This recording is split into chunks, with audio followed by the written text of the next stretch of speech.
Chinu would have never guessed that a conversation about organic tomatoes would lead him and his family to the Adventist faith. He met a Seventh-day Adventist at his job, and they often ate lunch together.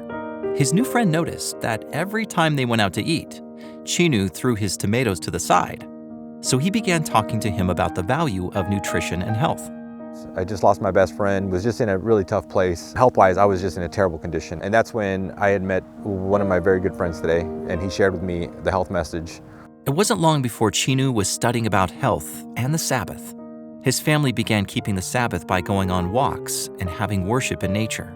They did this every week. Hickory, North Carolina was once a textile town that developed a large immigrant community who came to work. One of the largest groups was the Hmong from Southeast Asia.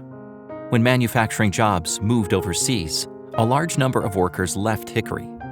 However, the Hmong population stayed. The Hickory Korean Adventist Church's numbers had dwindled. The few members left noticed their Hmong neighbors and decided to plant a church. Their goal was to eventually give their space to a future Hmong congregation. As I was in between jobs, I was doing interpreting on the side. I received a phone call one day from a pastor at the Korean SDA Church in Hickory asking for a Hmong interpreter to teach them how to speak Hmong. So Chinu's family attended an Adventist church for the first time. It just felt like a breath of fresh air. It just felt like just this immense pressure just taken off of, it was like my spirit felt so free that first time that we were able to worship. Even just the Korean church members that were there, their character, it actually reflected Christ because they were so friendly and so kind and welcoming that we just felt like we belonged there. And it just felt like it was right. It was where our family needed to be. The family had always been active members of another church. They continued to attend both churches for a while. Eventually, Chinu and Gina were overwhelmed. We had a lot of connection, a lot of friends, and we were leaders of a small group, and we didn't want to just leave them behind. Chinu and Gina earnestly asked God to reveal where they should be. First thing we said was, if anyone ever asks us to choose between one or the other, We know which decision we know where we need to be. The next day, their former pastor asked them to hurry up and come back full-time to the church. And we kind of just looked at each other and said, thank you, God, for the answer. Yes. The Korean elders believe God is calling them to help plant a Hmong congregation, and they are committed to supporting in any way possible. Church elder Daniel Kim, a recently retired electrical engineer, and his wife Myung have moved away to Georgia to care for her parents. But they drive 6 to 7 hours round trip every Sabbath to support the Hmong church plant. We feel like a part of something important. So because of that sense of mission that we have, the vision that we have, the goal that we have, so because of that, we don't feel like, it's a long drive or hard drive. We were just drawn in by their Christ-like character from the very beginning, their friendliness, their willingness to help, and really their desire, their selflessness, and their desire to help the Hmong community. And I think for us, that passion is very contagious. And for us, being Hmong, of course, there's just a big burden, a big responsibility we feel to share the good news with those around us that haven't heard the message. All of Chinu and Gina's kids play a role in the church. From helping teach the children's Sabbath school to running the audiovisual system, everyone is involved. Even Cadence, the youngest, turns the lights off to watch Mission Spotlights and back on afterward. There is still much to do for this Hmong church plant in Hickory. We invite you to pray as the work continues.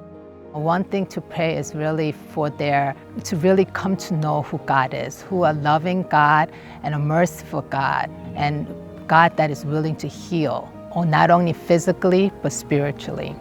Thank you for supporting Mission and planting churches around the world.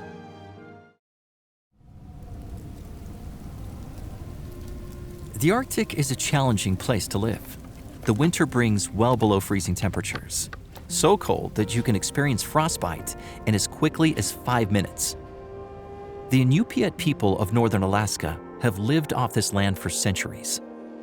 At the northernmost city in the United States, Utqiagvik rests on the shores of the Arctic Ocean. Its landscape is dominated by vast expanses of tundra and ice. The mayor of Utqiagvik describes some common misconceptions of life in the Arctic. Well, there's the igloo thing. Everyone thinks we're in igloos. We're not. Or penguins, that's Antarctica.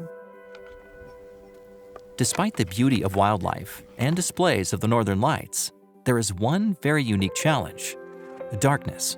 For 2 months in the winter, the sun never rises. We're definitely dark in the winter months. You feel isolated, even more isolated during that time, and you start to go through this sadness just before the light hits.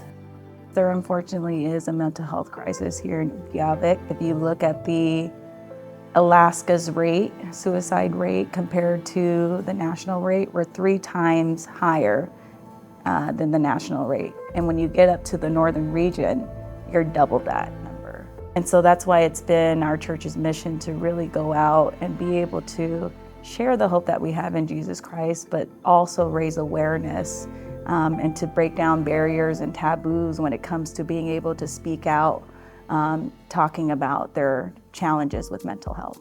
An event named Blue Christmas was the way Rachel and the Arctic Mission Adventist Church found to support the community.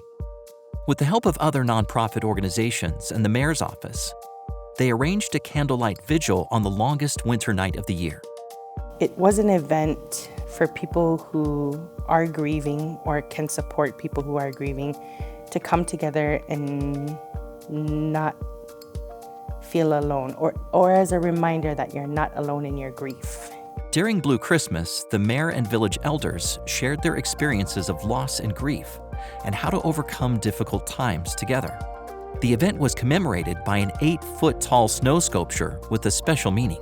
What you'll see with the sculpture is that there are 8 figures which represent each of the surrounding villages. Each of them are supposed to represent the villages coming together as one and being able to support each other in their grief.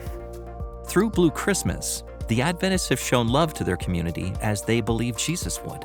There's been so many people who have come to me personally and have shared their experience, not only with Blue Christmas, but just with the work that our church is doing within the community. So I think that was probably my favorite part, was just being able to proudly say that I was a part of the Arctic Adventist Church. I would love to be able to work with the Adventist Church in the future for future projects. Despite the challenges of living in the Arctic, Jesus' love shines through the darkness. Even though we live in the coldest of temperatures, you'll find the warmest people here in town.